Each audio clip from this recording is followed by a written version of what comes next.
Today we're driving the 2024 Buick Envista. This is the sport touring model, which starts at around $25,000 with destination, with a few options, conveniences, and niceties. This is 29 grand all said and done. Let's walk you around this, talk about what it's been like to live with this week. We'll take it for a drive and give you guys some driving impressions. Let's start on the outside. So this Buick Envista is painted in ice copper metallic, which is a pretty sharp looking color. When this thing first showed up in my driveway to test this week, I was actually pretty impressed by the looks. Didn't think it would be a $30,000 subcompact crossover. With a sloping roof, the coupe-like design, I think it's pretty sharp. This rides on 19-inch wheels. We have Continental tires. This is powered by a 1.2-liter turbocharged 3-cylinder mated to a 6-speed automatic. It's available in front-wheel drive only. It's not as small as something like the Mazda CX-30, but it still offers a good amount of space back here. We get a compact spare tire. This has the optional power liftgate.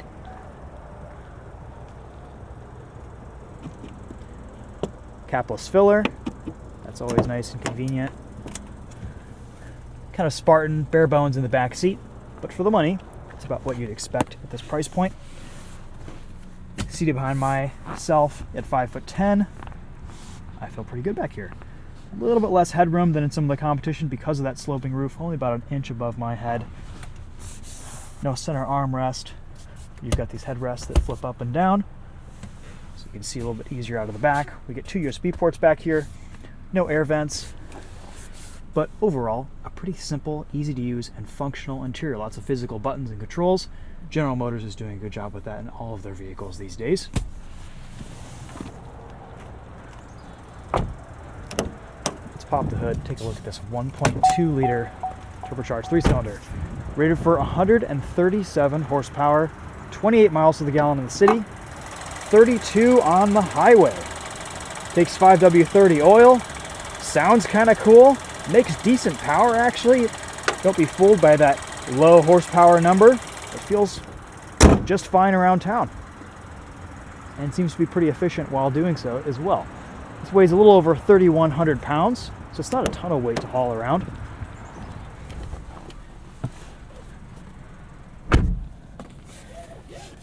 Again, nothing too fancy in here. You've got contrast blue stitching. There's your reverse camera, auto climate control, heated seats, and a heated steering wheel. This has wireless CarPlay and Android Auto standard. This Envista is equipped with wireless charging, which is very nice. We've got auto stop start, lane keep assist, good amount of storage here. Everything is lined with kind of a rubberized material on the bottom. Here's your key. You can remote start this, pop the tailgate, lock, unlock, all that good stuff. We have digital displays here for our infotainment and our gauge cluster. Pretty straightforward controls here. Not a whole lot going on in the infotainment. It's mostly just CarPlay focused. You can see your fuel economy, range, music. CarPlay connects quickly. Infotainment is pretty responsive, pretty quick, easy to use. We've got a couple different gauge cluster views here. You can see your tach and speed here. They're all pretty minimal, to be honest. Gauge 1 shows you your speed, no tachometer, fuel level, coolant temperature, remaining mileage, pretty much all the info that you need to know without any extras. And then you can see vehicle info, which is basically just fuel economy. And you can set that to show you your average for the last 50 miles or some other options too. You can also have it show you whatever music you're playing in your infotainment. That's nice. You have to hold this button for a couple seconds to get that gauge display menu to pop up. And then you can also have a clean view, which basically just removes everything and just shows you your speedometer, which is pretty cool. Nice and minimal. I like gauge 2 because it shows us our tach. All right, let's go for a drive and see what the Buick Envista Sport Touring is like on the road.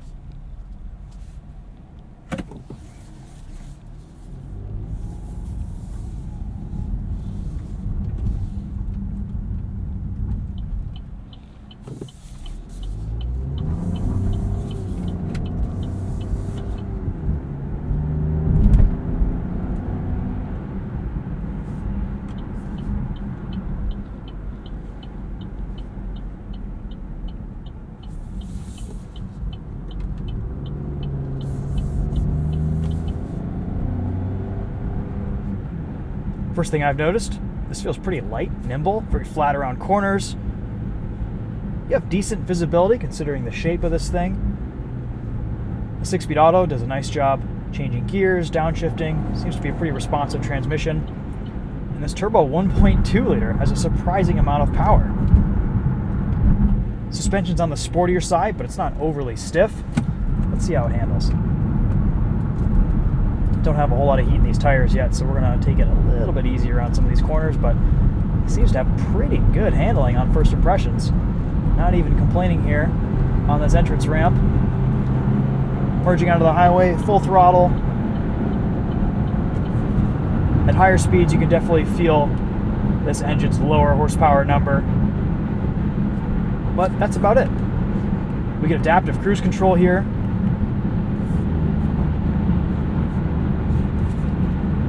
That seems to do a pretty good job. You can change your following distance very easily with one of 3 gap adjust settings. It seems to be pretty quiet too on the highway. Minimal road and wind noise. You can skip 5-mile-an-hour increments very quickly with your cruise control. All the ergonomics, the button, the switchgear in here feel pretty typical with GM. Everything's about the same layout. It's what we've come to expect from a lot of their other vehicles. So it's a familiar space. Rearward visibility is compromised a little bit with that coupe-like shape. Not the best view out of the rearview mirror, but I can see pretty well everywhere else. No drive modes or anything here. We do get a low gear that we can do some manual selection with these plus-minus buttons, but for the most part, you're just going to be leaving this in drive.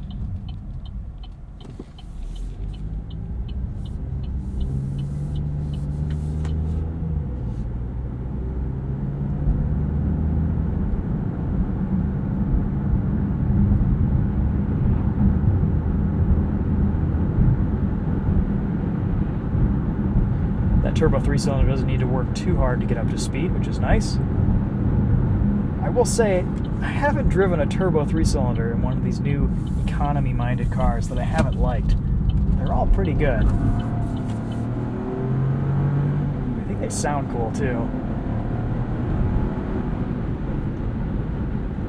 A little bit more personality than a 4-cylinder, maybe not as much torque or outright power, but they're efficient. They don't feel overstressed. Kind of fun.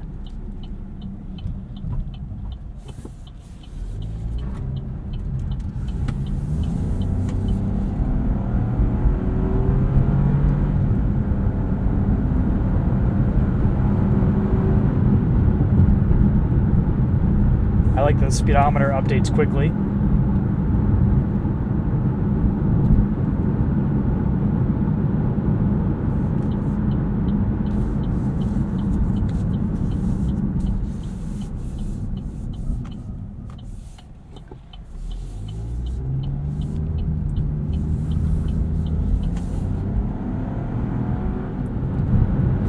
Ride quality is very comfortable. A few little knocks and creaks over bumps, but for the most part this seems to be pretty well bolted together. It's kind of hard to tell at this point. Only 466 miles on this car. But I do like these tires. They have good traction in the wet. They're pretty quiet. At speed, this is a rougher road that we're driving on right now, and they're not creating a whole lot of road noise. And they seem to handle well too. Lots of mechanical grip. I like it when manufacturers put quality tires on their vehicles straight out of the factory. It makes a difference.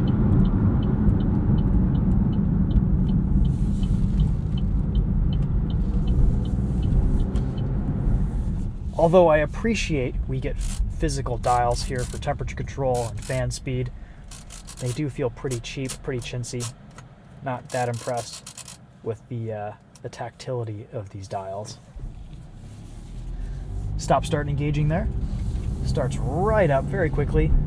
Barely notice it. This engine is very quiet. That is one nice thing about this turbo 3-cylinder.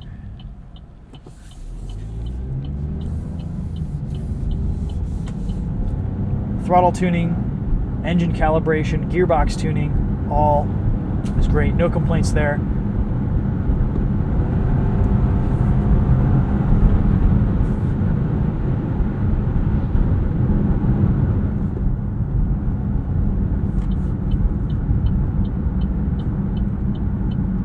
this turns in. These couple corners here. And I like the way this handles. It feels light, nimble. Steering weight's up nicely around a corner. Not a ton of feel, but about average for the segment, I'd say.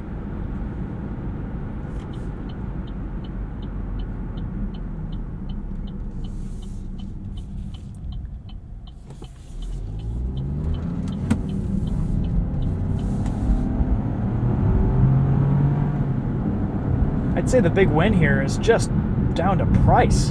What else can you get for 25 grand these days?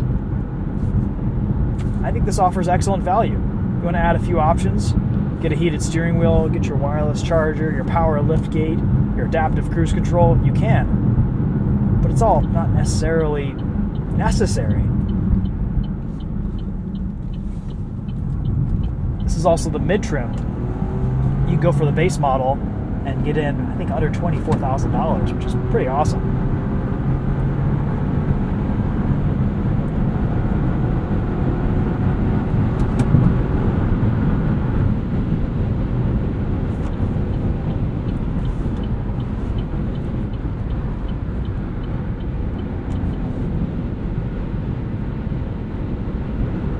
Earlier this week, we had some windier days, and this Envista seemed to be getting tossed around a little bit on the highway.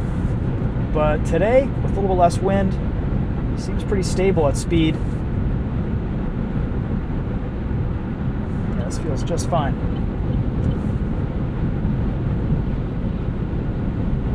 While we're cruising here on the highway, let's test out the sound system, and I think that'll be a wrap on this video. We get volume controls behind the steering wheel, a volume knob right here, track selection on the left, volume control on the right, where you would normally have paddle shifters.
Decent sound quality, nothing class leading, not up to the level of the Bose sound system, the CX-30 for example.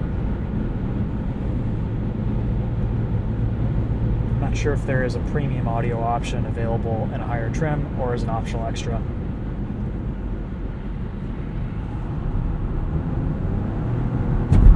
Now that our tires are warmed up, we can push this around a corner a little bit. This handles quite well. A little bit of safe understeer, but the limit is so high, I doubt anyone's going to be approaching it on the street in their Buick Envista.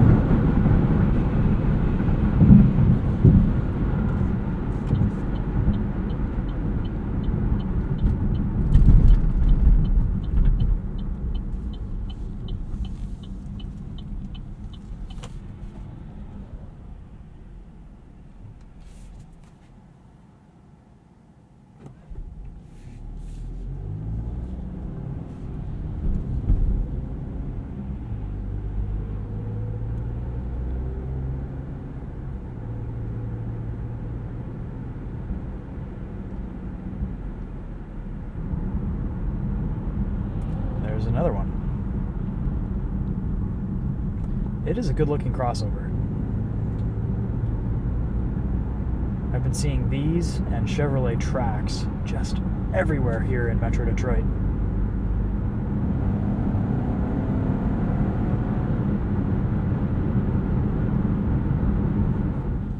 All right, guys, that's going to wrap up my thoughts on the 2024 Buick Envista Sport Touring. Thanks so much for watching. We'll see you guys in the next video. Take care.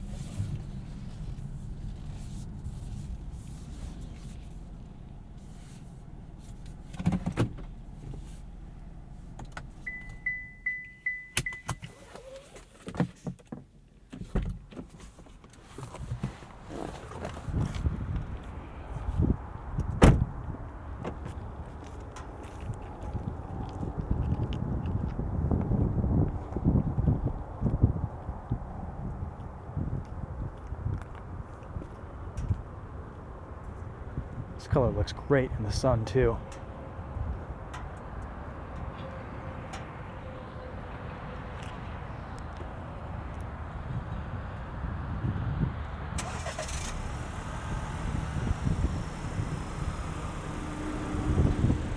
I will say it is a bit strange seeing ST Sport Touring badges on GM products, especially in the seats. It's almost the same font as Ford's ST.